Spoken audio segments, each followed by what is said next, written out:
voluntarily is super important. It means that we can give the animals a lot more choice and control in their day. And this means that we don't have to force them or handle them unnecessarily in doing things that might make them a little bit uncomfortable.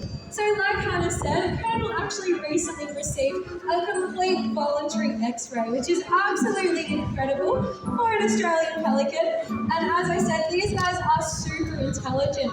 So it is really amazing to work with all different kinds of animals. Now, I'm sure you guys have loved to see the Australian pelicans, but you also are here for the seals and sea lions.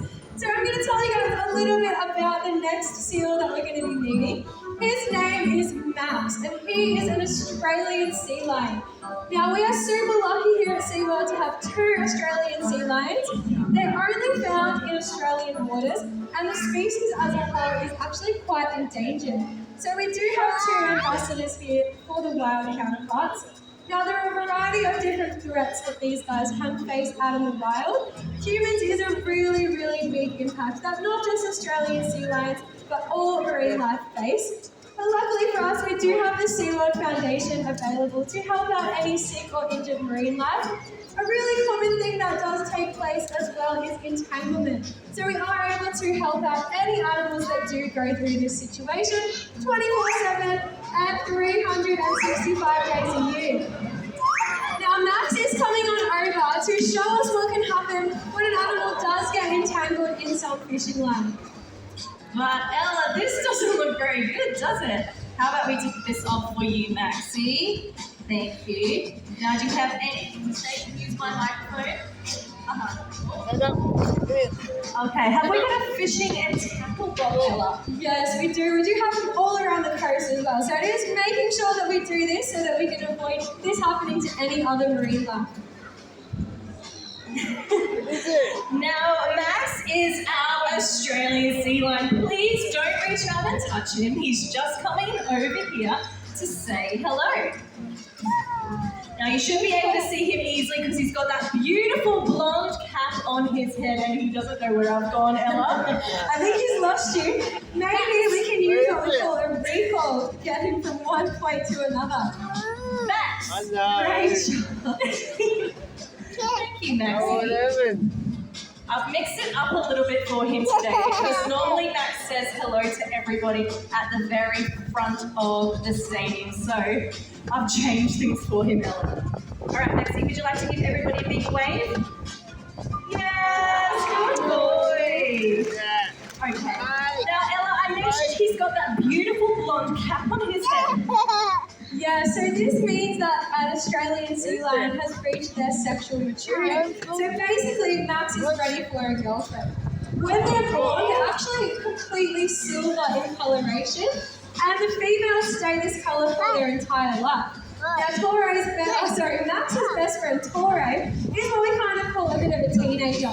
So he is chocolate brown, but he hasn't quite got his little blonde mullet yet. But Max here is a fully grown male, and he's got that beautiful Australian mullet, making him a true Aussie. Now, Ella, some of the very first behaviours that we work on with our Australian sea lions, our pelicans, and all the animals across the park are our cooperative care behaviours. Now, these allow Max to be involved in his own health and well-being. It might be something simple like asking him to open his mouth, I can check in there, I can brush his teeth. It might be something a bit more complex. We actually had one of our male California sea lions open his mouth and allow a dentist to remove a tooth. I don't know about you, but I prefer to be asleep for that, so that was pretty amazing. Exactly, it's such a big deal. I believe it was the first time it's ever been done in Australia. Now, some of the other behaviours we work on, thank you, Maxie, involve him lying down and us checking over his whole body. Thank you, Max. Now, in this position, I can have a little look all around to make sure everything's looking nice.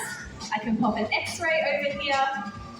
I can get out my ultrasound machine, this is my pretend one, and apply a little bit of pressure and have a little look at his organs as well. Now, Ella, this is a pretty exciting behaviour with our females, isn't it? Yeah, so if we were able to do a voluntary ultrasound, it means that we can actually look at the progress of a potential pup. But I think in Max's case, there'd just be lots and lots of fish. Shall we see Max? Thank you. Yes, Ella, that looks like a nice round belly. Yes, and the really cool thing, as I said, this is all voluntary, and he looks pretty relaxed. What do you guys think? Yes, I think he's pretty relaxed indeed. And he is welcome to leave at any point. So, as you can see, he's very engaged with his trainer there. And he is choosing to stay. And as I said, he does seem pretty relaxed as well. Those of you in the front row, you might be able to see his belly button. He is a mammal just like you and I. So, he grew inside his mom's belly, as we mentioned before, and when he came out, he drank milk just like we do. Now, we mentioned that these cooperative behaviours we work on for the sea lions, but also all the other animals across the park. The penguins, the polar bears, the fish, the turtles. The only one we don't do it with is a jellyfish. They don't have brains though. Yes, that's true. Oh, I think he needs to tell you something. Hang on a minute. What have you got to say about jellyfish? Oh. Not about jellyfish, Ella. He wants to meet somebody. He wants to meet someone. That sounds super, super exciting. Would anyone here like to meet Max?